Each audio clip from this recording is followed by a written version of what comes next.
সব হার্ট অ্যাটাকেই বুক ব্যথা হয় না, অনেক সময় বড় লক্ষণ ছাড়াও হার্ট অ্যাটাক হতে পারে। এটাকে বলা হয় সাইলেন্ট হার্ট অ্যাটাক। আজকের ভিডিওতে আমরা জেনে নেব সাইলেন্ট হার্ট অ্যাটাক হলে আপনি কি করে বুঝবেন, কি কি লক্ষণ দেখবেন, কাদের কাদের এইটি হওয়ার চান্স সব থেকে বেশি এবং হওয়ার পর আপনার কি করণীয়।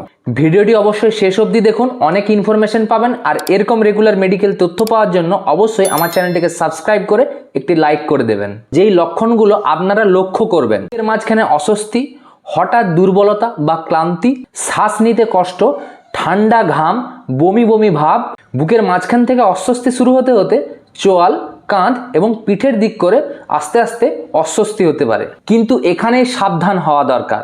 অনেকেই এটা গ্যাস বা ক্লান্তি ভেবে এড়িয়ে যান। এই প্রবলেমগুলি একসাথে হলে ভুলেও এটাকে এড়িয়ে যাবেন না। বিশেষ করে এই সাইলেন্ট হার্ট অ্যাটাক কাদের মধ্যে বেশি দেখা যায় জানেন? ডায়াবেটিস রোগীদের, হাই ব্লাড প্রেশার থাকলে, যারা অতিরিক্ত স্মোকিং করেন, কোলেস্টেরল বেশি থাকলে, যাদের ওজন অত্যাধিক বেশি, 40 বছর বয়সের ঊর্ধ্বে যারা।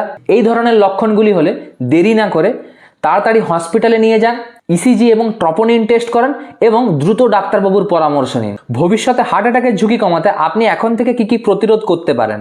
অ্যালকোহল পুরোপুরি বন্ধ, রেগুলার হাঁটা চলা এবং এক্সারসাইজ করা অন্তত 40 থেকে 45 মিনিট, লবণ এবং অতিরিক্ত তেল এবং ভাজাভুজি জিনিস, যেই জিনিসগুলো ডিপ ফ্রাইড হয়ে থাকে এরকম জিনিসগুলো কম খাওয়া, বিপি, সুগার, কোলেস্ট্রল এগুলো নিয়মিত নিয়ন্ত্রণে রাখা এবং বছরে বা 6 মাসে একবার টেস্ট করে রাখতে পারেন। এই ধরনের লক্ষণগুলি অবহেলা করবেন না, সময় মতো চিকিৎসা আপনার জীবন বাঁচাতে পারে।